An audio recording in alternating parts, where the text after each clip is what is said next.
사순절 5번째 주일에 참여한 모든 성도들에게 주님의 은혜와 긍휼의 복이 함께 하시기를 주님의 이름으로 간절히 축복합니다. 오늘 저는 봉독한 말씀을 중심으로 자식이 없고 나이가 많더라 라는 제목으로 말씀을 드리고자 합니다. 우리들은 누구입니까? 우리는 천지 만물을 말씀으로 창조하신 하나님 아버지의 자녀입니다. 믿습니까?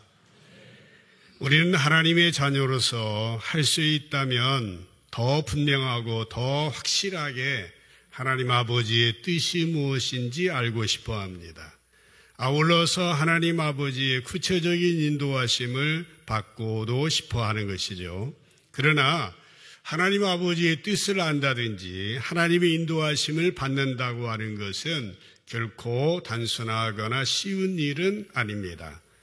우리의 인생의 여정을 돌아보면 하나님의 인도하심에 대해서 바로 그때 깨닫는 것보다는 세월이 시간이 한참 지나고 난 후에야 깨닫는 경우들이 더 많이 있는 것 같습니다. 그렇기 때문에 우리의 인생에서 힘든 일, 어려운 일을 만날 때마다 하나님의 인도하심을 느끼는 것은 어려운 것이 아닌가 싶습니다. 물론 시간이 지나게 되면 하나님께서 모든 문제들을 해결해 주시기도 하고 정리해 주신다고 하는 사실을 믿고 있습니다마는 그 믿음이 당장 우리들의 문제를 해결해 주거나 당하는 고난을 줄여주는 것 같지는 않습니다. 그러나 이런 과정 속에 우리가 있으면서도 중요하게 놓치지 않아야 할 것이 있는데 그것은 뭐고 하면 바로 하나님은 여전히 역사하신다고 하는 사실입니다. 하나님은 여전히 변함없이 항상 계속해서 일하시고 계시다라고 하는 것입니다. 아무리 힘들고 아무리 어렵고 아무리 답답한 우리의 인생의 문제, 왜 이런 일이, 왜 이런 고통이, 왜 이런 아픔이 나에게 일어나는가 질문할 때 우리가 당장은 깨우치지 못하지만은 그러나 상당한 시간이 지났을 때에 하나님은 계속해서 일하고 계셨다라고 하는 사실을 고백할 수 있게 되어지는 것입니다. 오늘 우리가 읽은 본문 말씀은 예수님의 탄생 직전의 시대적인 배경에 대하여서 기록하고 있습니다. 그 이후에 세례 요한의 출생의 내용 또 예수님의 탄생의 내용들이 등장하는데 천사 가브리엘이 어느 날 이제 예수님과 세례 요한의 탄생을 예고하게 되는 것이죠. 세례 요한이 탄생한 6개월 후에 예수님이 태어나시게 되어집니다.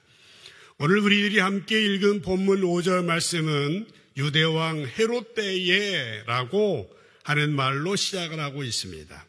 그러니까 세례 요한이 출생하고 예수님이 탄생하신 때는 유대왕 헤롯이 통치하고 있을 때였다라고 하는 것입니다. 세례 요한과 예수님의 탄생의 그 시기를 이렇게 누가복음을 기록한 누가는 유대왕 헤롯 때라고 말하고 있습니다. 아시는 분도 있겠습니다마는 성경에 보면은 헤롯이라 이름하는 헤롯 가문의 왕은 5명 정도 됩니다. 헤롯 대왕을 비롯해서 5명의 헤롯이 등장하게 되는데 어느 때는 헤롯이라는 이름도 없이 마겔라오라든지 또 빌립이라든지 그런 이름으로 나오지만은 모두 다 헤롯 가문에 속하게 됩니다. 본문에 나오는 헤롯은 헤롯 1세로서 헤롯 대왕입니다. 성경에는 헤롯 왕이라고 되어 있고 지금 우리가 읽은 누가복음에는 유대왕 헤롯이라고 소개되어 있습니다. 그의 아들들이 3명이 성경에 나오고 있습니다. 아겔라오라든지 헤롯 안디바라든지 분봉왕 헤롯이든지 빌립이라든지 그런 이름으로 세 아들이 나오고 손자는 아그리빠 1세, 증손자는 아그리빠 2세 이렇게 복음서와 사도행전에 이르기까지 헤롯이라고 하는 분봉왕은 한 5명 정도 우리가 잘 구분하면서 성경을 읽으셔야 할 것입니다. 그런데 본문에 나오는 유대 왕 헤롯은 헤롯 1세 헤롯 대왕입니다.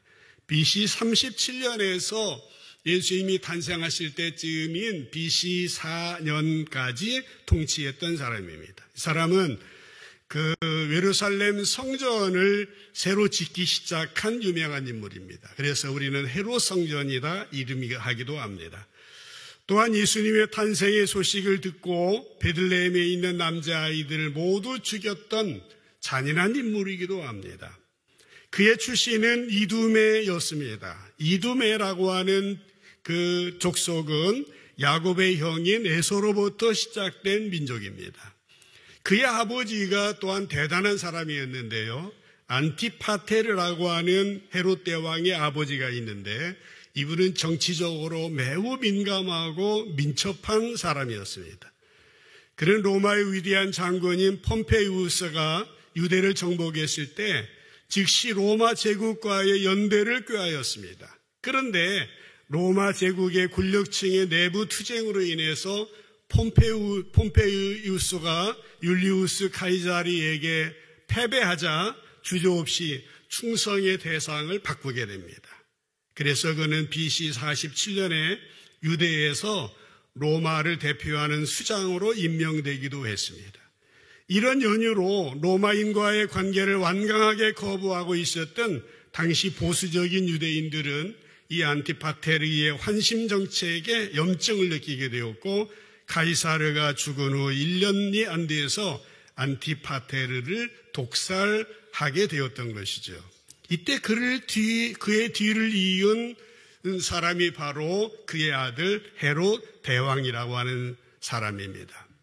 이런 배경으로 유대의 분봉왕으로 책봉된 헤롯은 30년이 넘도록 통치를 하게 됩니다. 그는 할 수 있는 대로 유대인이 아닌 이두메 사람이었기 때문에 유대인들에게 인정받기 위해서 유대인들에게 환심을 사고 인기를 얻어야 했습니다.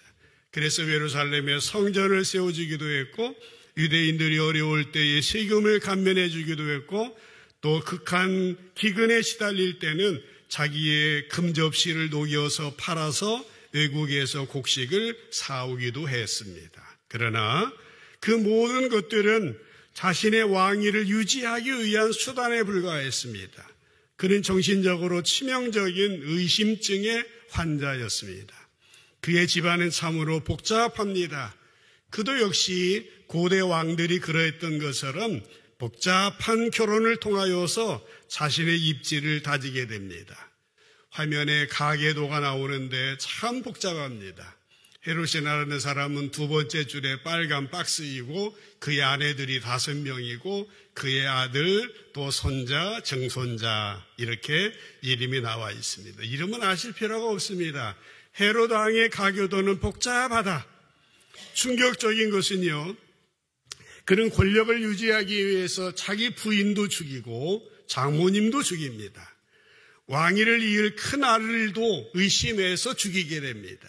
심지어는 다른 두 아들들도 자기가 죽기 4, 5일 전에 살해하기도 합니다. 그래서 고대 로마 제국의 위대한 유명한 철학자 세네카라고 하는 사람은 헤롯의 아들이 되기보다는 헤롯의 돼지가 되는 것이 더 안전할 거다. 그런 유명한 말도 남겼다라고 합니다. 제가 이렇게 이 유대왕 헤롯에 대하여서 이제 길게 설명드린 이유는 이것입니다.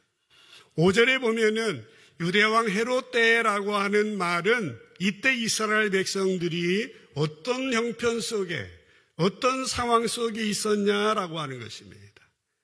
헤롯 왕 치하에서 유대 이스라엘 백성들은 신음하고 있었습니다. 힘들고 어렵고 기대할 것이 없고 소망할 것이 없는 절망하는 낙담하는 그 시기에 있었다라고 하는 것입니다. 물론 이스라엘 백성들이 이때만 힘들었던 것은 아닙니다. 지금 복음서 이전에 한 400년의 기간이 말라기 때부터 복음서까지 400년의 시기가 있습니다. 이 시기는 신구약의 중간 시대라고 말하고 있습니다. 이 기간 동안 이스라엘 백성들은 헬라 제국과 로마 제국의 압제의 받고 있는 상황이었습니다. 특별히 헬라 제국의 셀류쿠스 왕조의 안티오쿠스 에피파네스라고 하는 왕이 있었는데요. 그가 이집트 애국과의 전쟁에서 실패하고 자기들 나라로 돌아가는 길에 예루살렘에 들려가지고 이스라엘 백성들에게 만행을 저지르게 됩니다. 그는 예루살렘 성전에 들어가서 제우스상을 세우고 돼지를 잡아서 그 피를 성전에 뿌리며 제사를 드렸고 유대인들에게 그 앞에서 절하도록 강요하기도 하였습니다. 그리고 유대인들이 율법을 읽거나 안식일이나 절기를 지키는 일이나 할례를 행한 일을 금하게 되었고 만약 이 명령을 어기는 사람들은 죽임을 당하게 되었습니다. 심지어는 성전에서 매춘까지 지키게 된 사람이 바로 안티오코스 에피파네스라고 하는 잔인한 왕이었습니다. 그런데 여기에 반기를 든 사람이 있었습니다. 유대인입니다. 히브리 사람들입니다. 한 제사장의 아들이었던 유다 마카비우스라고 하는 사람이 있었는데 그가 독립운동을 전개하여서 성공을 하여 한 30여 년 동안은 유대 독립기를 거칩니다. 하지만 30여 년 만에 헬라 제국이 로마 제국에 의하여서 이제 권력을 잃게 되었고 그래서 유대인들은 좌절의 더 깊은 단계까지 빠져들어가게 되는 것입니다. 그러니까 이스라엘 백성들은 이러한 사건 이후에 예수님이 탄생하실 때까지 장장 앞으로도 150년 동안이나 이 어려운 시기를 견뎌야 했던 것입니다. 그러니까 말라기 이후 예수님이 탄생하실 때까지 이 400년의 이 시기는 너무나도 신약 성경을 이해하기에 중요한 그 시기인 것입니다. 물론 이 시기도 이 기간도 허송세월한 것만은 아닙니다. 하나님은 그러한 상황 가운데서도 일하고 계시는 분이시기 때문에 그러합니다. 이스라엘 백성들은 이 시간 동안 힘들게 보내기는 했습니다마는 이 시기 동안 예루살렘 성전은 AD 70년에 로마 티도 장군에게 타이투스 장군에게 이제 그 파괴가 되게 되었고 그 이후에 유대인들은 디아스포라가 되어서 회당 시나고그에서 율법을 배울 수 있게 되었습니다. 그 시기 흩어진 교회의 모습이 등장하게 되는 것인데 로마 제국에 의하여서 정치는 안정이 되었고 또 도로가 확장이 되게 되었습니다. 그리고 헬라 제국의 언어인 헬라어를 통하여서 로마 제국의 언어도 통일되게 되었던 것입니다. 이건 뭘 말해주고 있습니까? 앞으로 오시게 될 예수님의 복음이 로마 제국의 도로를 통하여 팍스 로마나 로마 제국의 평화를 통하여서 또 헬라어의 통일된 언어를 통하여서 그 확산이 되게 되는 것이죠. 하나님은 어느 때나 우리가 생각할 때는 설망하고 소망이 없는 그 시기 가운데서도 이렇게 일을 하셔서 복음이 더 잘 전해질 수 있는 상황이 만들어지기도 했습니다. 하지만 당장 유대인들의 고통은 400년 그리고 짧게는 150년이나 계속되었던 것입니다. 이렇게 이스라엘 백성들은 오랜 기간 동안 고통 중에 있었습니다. 그러나 하나님은 어떤 분이시라고 했습니까? 여전히 일하시는 분입니다.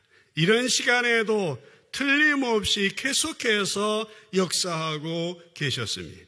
물론 당시 이스라엘 백성들이 그걸 느낀 것은 아니었습니다. 그들은 한숨을 쉬고 있었습니다. 절망하고 있었습니다. 어려운 고통 가운데 있으면서 언제쯤이면 이 고통을 면할 수 있을까? 한숨을 쉬고 있을 때가 바로 세례 요한이 탄생하고 예수님이 탄생할 때였다라고 하는 것입니다. 다시 5절을 보시게 되면은 유대왕 헤롯의 때에라고 하는 말은 이스라엘 백성들은 스스로 아무런 희망을 가질 수 없었을 때 이스라엘 백성들은 깊은 절망감이 사로잡고 있을 때였다라고 하는 것입니다. 이때에 아비야 반열의 제사장 한 사람이 있었는데 그 이름은 사가랴였고 그의 아내는 아론의 자손이니 이름은 엘리사벳이다라고 하는 것입니다. 헤롯이 유대 땅을 통치할 때에, 그러니까 이스라엘 백성들이 소망이 없고 절망하며 실망하고 있을 그때에 아비야 반열에 제사장 한 사람이 나타나게 됩니다. 제사장 사가랴와 엘리사벳 부부입니다. 당시 제사장 그룹은 24개의 반열로 나누어져 있었습니다. 아비야 반열이라고 나오고 있는데, 반열이라고 하는 말은 쉬운 말로는 어떤 그룹이다, 분파다, 그렇게 생각하시면 됩니다. 그 중에 하나가 아비야 반열이었습니다. 그러니까 아비야 반열은 특별한 반열이 아닙니다. 24개 중에 하나였습니다. 사가랴도 특별한 제사장은 아니었습니다. 그도 그냥 평범한 제사장, 보통 제사장 가운데 한 사람이었습니다. 그의 아내는 뭐라고 했습니까? 아론의 자손이다라고 소개를 하는데, 아론의 자손이라는 말도 특별한 표현은 아닙니다. 사가랴도 유대의 제사장이니까 그 역시 제사장의 딸과 결혼했다고 하는 말입니다. 요즘 말로 하면 이제 보통 예수 믿는 남자가 예수 믿는 처녀와 결혼했다라고 하는 표현이라고 보시면 됩니다. 그들은 그냥 평범한 보통 제사장 부부였습니다. 그러나 하나님의 역사는 이들을 통해서, 이 평범한 사람을 통하여서 이루어져 가고 있는 것입니다. 이 부부의 삶은 어떠합니까? 6절에 보시면은 이 두 사람이 하나님 앞에 의인이니 주의 모든 계명과 율례대로 흠이 없이 행하더라라고 말하고 있습니다. 이 부부의 그 모습을, 삶에 대해서 증거해 주고 있는데, 부활절 지난 후에 이 구절을 가지고 설교하게 될 것입니다. 오늘은 7절에 이 두 부부의 가정에 대하여서 집중적으로 살펴보려고 하는 것인데, 7절 말씀 우리 함께 읽어보도록 하겠습니다. 시작.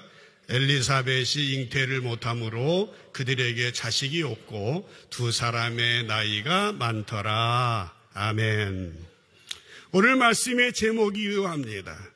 그의 가정에는 자식이 없습니다. 뿐만 아니라 나이가 많은 노인이었다라고 하는 것입니다. 여러분, 당시에 가정에 자식이 없다고 하는 말은 무슨 말이었겠습니까?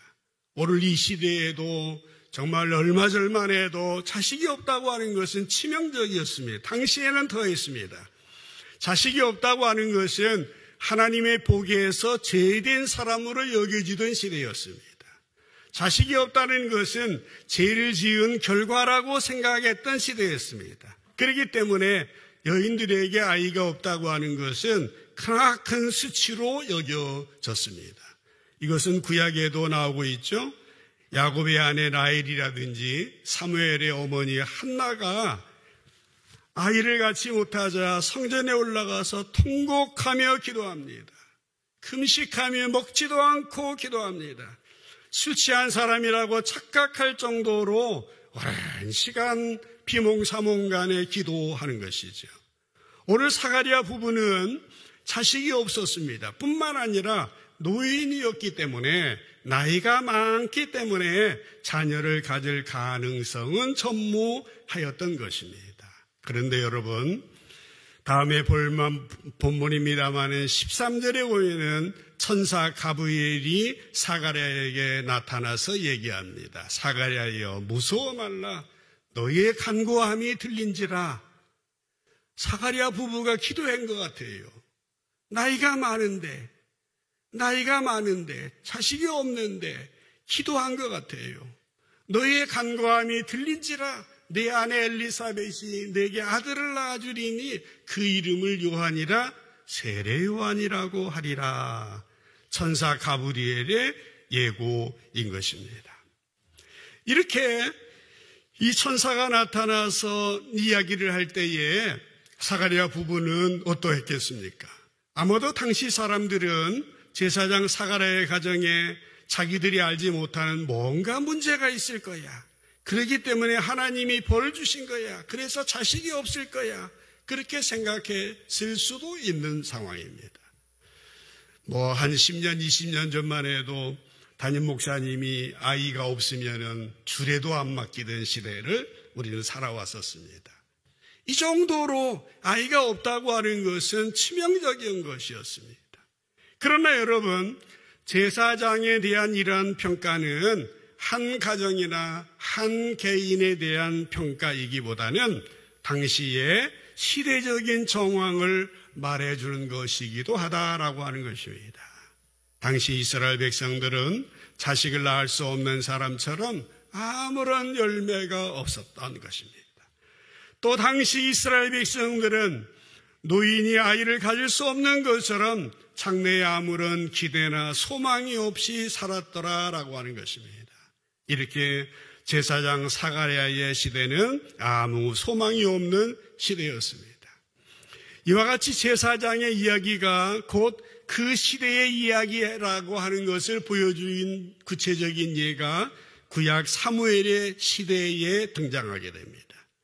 사무엘상 3장 1절 2절에 보시면요, 아이 사무엘이 엘리 앞에서 여호와를 섬길 때에는 여호와의 말씀이 희귀하여 이상이 흔히 보이지 않았더라. 엘리의 눈이 점점 어두워가서 잘 보지 못하는 그때에 그가 자기 처소에 누웠고 라고 성경은 말하고 있습니다. 사무엘이 어렸을 때입니다. 1절에 보면은 사무엘이 어렸을 때에 아이 사무엘이라고 성경은 표현하고 있습니다. 제사장은 엘리였는데요, 엘리가 어떤 상태라고요? 나이가 많고 눈이 어두웠습니다. 그만큼 그 시대는 영적으로 어두웠음을 말하고 있습니다. 당시는 어린아이였던 사무엘이 영적인 일을 감당해야 될 정도로 영적으로 어두운 시대였습니다. 물론 엘리가 나이도 많고 그렇겠지만은 단순히 그런 표현만은 아닙니다. 당시 이스라엘의 상황은 이렇게 영적으로 어두운 상황이었다라고 하는 것입니다. 오늘 본문으로 돌아와서도 마찬가지입니다. 지금까지 이스라엘 백성들에게 복이 없었지만은 앞으로도 더 복이 없을 것만 같은 깊은 절망감이 드리워진 시대가 바로 오늘 본문에 등장하는 시대입니다. 그런데 여러분, 본문 이후에 새로운 하나님의 역사가 시작이 됩니다. 새로운 구원의 역사가 시작이 됩니다. 구약의 문이 닫히고 신약의 새로운 문이 열리게 되어지는 것입니다. 이와 같이 하나님께서는요, 깊은 절망감 속에 있을 때에 찾아오시는 때가 더 많이 있었습니다. 구약의 말라기 맨 마지막 장이 4장인데요. 4장 5절에 보면은 이런 구절이 나옵니다. 보라, 여호와의 크고 두려운 날이 이르기 전에, 이 날은 아주 결정적인 심판의 마지막의 그 날을 말합니다. 그 전에 말세가 오기 전에 내가 하나님께서 선지자 엘리야를 너희에게 보내리니, 그런 구절이 나옵니다. 여기서 엘리야라고 하는 이 의미를 잘 여러분 기억하시길 바랍니다. 예수님이 누가복음 1장 17절에 보면은 이런 표현이 나옵니다. 그는 세례 요한이에요. 그가 또 어떤 모습으로 나타납니까? 엘리야의 심령과 능력으로 주님 앞에 먼저 와서, 예수님 앞에 먼저 와서 세례 요한이 아버지의 마음을 자식에게, 그리고 거스르는 자를 의인의 슬기에 돌아오게 하고 주를 위하여 세운 백성을 준비하리라 라고 말씀을 하고 있는 것입니다.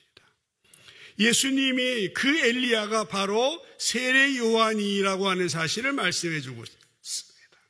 그래서 그런지 세례 요한이 태어날 그때의 상황과 엘리야가 활동했을 때의 그 시대적인 상황이 동시에 암울한, 절망스러운, 희망이 없는 그 시대라고 하는 사실도 비슷한 겁니다. 엘리야가 활동했을 때의 그 왕은 어떤 왕인지 혹시 기억하십니까? 엘리야, 유명한 별이 5개 정도 붙어있는 악한 왕 아합이라고 하는 왕입니다. 이스라엘 역사는요, 사울왕, 다윗왕, 솔로몬왕, 40, 120년이 마치고 남북이 나누어지게 됩니다. 남유다고 북이스라엘인데요. 이 아합이라고 하는 왕은 북이스라엘의 그 7대 왕이었습니다. 그 아합의 왕은 오므리라고 하는 사람인데요. 열왕기상 16장 25절에 보면은 오므리에 대해서 이렇게 나옵니다. 여호와 보시기 악을 행하되 그 전에 모든 사람보다 더욱 악하게 행했다. 이게 아합의 아버지인 것입니다. 그런데요, 그 아합에 대한 얘기가 그 다음 절에 나옵니다. 16장 30절 31절에 보면은 오므리, 좀 전에 말한 사람이에요. 그 아들 아합은 그 이전의 모든 사람보다 여호와 보시기 악을 더욱 행했다. 그렇게 나옵니다. 그런데 31절에 보면 느밧의 아들 여로보암의 죄를 따라 이 여로보암은 북이스라엘의 처음 왕인 여로보암 1세입니다. 여로보암의 죄를 따라서 행하는 것을 오히려 가볍게 여겼다. 쉽게 여겼다.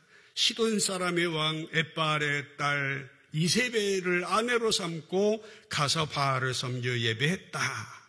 이게 바로 아합이라고 하는 사람의 행태였습니다. 여러분, 놀랍게도 이스라엘의 여로보암으로부터 시작해서 오므리까지 하나님과 올바른 관계를 가졌던 왕은 아무도 없었습니다. 그런데 아합 때에 와서는 그 정도가 최고의 절정에 크게 달하게 되는 것입니다. 이렇게 영적으로 암울한 상황에서 엘리야 선지자가 등장한 것입니다. 열왕기상 17장 1절에 보면은 엘리야가 처음 등장할 때를 이렇게 말합니다. 길르앗에 우거하는 자 중에 디셋 사람 엘리야가 아합에게 말하되 라고 하는 것입니다.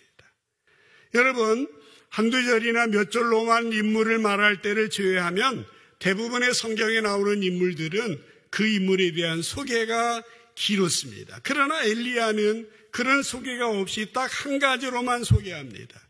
길르앗에 우거하는 자 중에 디셉 사람, 이것이 전부입니다. 요단강 동쪽으로 멀리 떨어진 시골 마을이 길르앗이었고요. 길르앗도 그의 고향은 아니었습니다. 그의 고향은 어디인지 확실하지 않은 디셉이라고 하는 곳이었습니다. 그렇게 시대적으로 영적으로 어두움이 가득할 때, 그리고 전혀 알려지지 않은 시골의 한 사람을 통해서 하나님께서는 역사를 움직여 가고 계셨다라고 하는 사실인 것입니다. 사랑하는 성도 여러분, 때때로 저와 여러분의 삶 가운데서도 이러한 어두움이 두려운 것 같을 때가 있습니다. 검은 먹구름이 우리를 덮는 것 같을 때가 있습니다. 그러나 그때에도 우리는 어떤 사람입니까? 하나님의 자녀로서 소망을 갖게 되어지는데, 왜 소망을 갖게 됩니까? 그 어두움 가운데서도 하나님께서 새로운 빛을 비춰주시기 때문에 그러한 것입니다. 우리가 아무리 어두움 속에 있다 할지라도 하나님을 붙들 수 있는 것은 그 하나님 우리 아버지시고, 그를 의지할 때에 그분이 도와주시고 우리와 함께 해주신다는 사실을 믿기 때문에 그러한 것입니다. 오늘 저와 여러분 한 사람 한 사람 어떤 어려움 가운데 있다 할지라도 절망하고 낭망하고 앞길이 보이지 않는 캄캄함이 드리워져 있다 할지라도 나를 사랑하시는 하나님 아버지께서 나를 도와주신다, 함께하신다, 지금도 일하신다 라는 사실을 가지고 주님만 의지하는 저와 여러분 되시기를 주님의 이름으로 간절히 축복합니다. 사도 바울은 신약의 고린도후서 1장 8절 9절에서 이런 고백을 합니다. 보시죠. 형제들아, 우리가 아시아에서 당한 환난을 너희가 모르기를 원치 않으니, 꼭 알았으면 좋겠다는 거예요. 아시아에서 당한 환난, 어떤 환난이었습니까? 힘에 겹도록 심한 고난을 당해서 살 소망이 끊어졌다라고 하는 것입니다. 이게 사도 바울이 당한 상황이었습니다. 그래서 9절에 보면은 우리는 우리 자신이 사형 선고를 받은 줄을 알았다라고 하는 것이에요. 그런데 왜 하나님이 이렇게 우리에게 살 소망이 끊어지고 사형 선고를 받은 것 같이 하셨느냐? 그것은 우리로 하여금 자기 자신을 의지하지 말고 오직 죽은 자를 다시 살리시는 하나님만을 의지하도록 하기 위함이었다라고 고백을 하고 있는 것이에요. 잘 아시겠습니까? 사도 바울이 아시아에서 당한 환난은 대단한 환난이었습니다. 그러나 그것이 그로 하여금 깊은 좌절감을 빠뜨리게 했고 그가 어렵고 힘들었던 것은 사실입니다. 그렇기 때문에 그는 힘이 겹도록 심한 고난을 당해서 살 소망까지 끊어졌고 사형 선고를 받은 줄 알았다라고 고백을 했습니다. 그러나 그럼에도 불구하고 그는 뭐라고 말합니까? 죽은 자를 살리시는 하나님만을 의지하게 되었다고, 죽은 자를 살리시는 하나님만을 의지하겠다고 고백을 하고 있는 것이에요. 얼마나 위대한, 얼마나 대단한 사람입니까? 어려운 상황 속에서도 하나님만 바라봤다고 하는 것은 대단한 신앙인이라고 말하지 아니할 수 없는 것입니다. 그런데 여러분, 바울의 모습을 통해서 하나님은 어느 때에 바울에 의해서 최후에 남아있는 자신감마저 빼앗아 가시는 분이라는 사실을 우리는 발견할 수 있게 되어지는 것입니다. 자신감을 빼앗아 가시는, 여러분, 우리가 무슨 일을 만나면 하나님만을 바라봐야 된다라는 사실을 알고 있습니다. 그러나 어느 때는 우리가 정말 기가 막힐 웅덩이와 수렁 가운데 빠질 그럴 때가 있는데, 그럴 때 우리는 어떻게 합니까? 우리 그리스도인들에게 있는 큰 병 중에 하나는 어떻게 하는지 간에 하나님께 폐를 끼치지 않는 것이 좋은 신앙이라고 착각하고 있다고 하는 것입니다. 이런 사람들은 하나님한테 도와주세요, 살려주세요, 저 죽겠습니다, 어렵습니다, 힘듭니다 라고 말하지 않고 자기 혼자 꿋꿋하게 살아가려고 하는, 그래서 괜찮은 신자라고 인정받고 싶어하는 막연한 생각들을 가지고 있다라고 하는 것입니다. 그러나 하나님은 바울이 가지고 있는 자신감을 뽑아내시기 위해서 힘이 겹도록 심한 고난을 당해서 살 소망까지 끊어지게 했고, 그래서 마치 사형 선고를 받은 줄을 알게 하셨다라고 하는 사실인 것입니다. 사랑하는 여러분, 오늘 우리들이 제일 많이 가져야 하는 것은 어떤 의미에서 좌절감입니다. 나는 할 수 없다라고 주님 앞에서 고백하는 것입니다. 우리들은 좌절하고 또 좌절하고 결국에는 그 자리에 머물러 있지 아니하고 하나님만을 바라보고 한 걸음 더 나아가서 주님만을 붙잡는 것입니다. 물에 빠진 사람은 어떻게 해서라도 널빤지 하나라도 붙잡듯이 우리들은 하나님을 붙들고 하나님을 의지하고 주님을 바라봐야 됩니다. 우리가 하나님을 붙잡지 아니하고 내 힘과 내 지혜로 되는 것이라고 한다면은 그것은 의미가 적은 것일 수밖에 없는 것입니다. 사랑하는 성도 여러분, 우리는 가장 작은 일이라도 보잘것없는 일이라도 내가 하려고 하는 생각보다는 하나님만 의지하는 우리들이 되어야 하는 것입니다. 물론 내가 노력해야 됩니다. 내가 수고해야 됩니다. 땀을 흘려야 됩니다. 공부해야 됩니다. 열심히 애를 써야 됩니다. 그러나 이 모든 것을 주님께 맡기고 주님을 의지해야 된다고 하는 사실인 것입니다. 우리는 모든 무거운 짐을 내려놓고 주님을 의지해야 됩니다. 그래서 우리의 신앙의 선배들은 천부여 의지할 것 없어서 손들고 나갑니다. 주님이 나를 박대하시면 제가 어디로 가겠습니까? 그렇게 노래를 했다라고 하는 것입니다. 그러나 오늘 이 시대는 어떠합니까? 참으로 어려웠던 60년대, 70년대 우리의 신앙의 선배들은 춥고 배고프고 못 입고 못 살고 고생하고, 그래서 주님 앞에 나와서 눈물로 통곡하며 부르짖어 기도했습니다. 그래서 하나님이 이런 부흥을 주셨습니다. 그런데 오늘은 어때요? 기도할 제목이 없어요.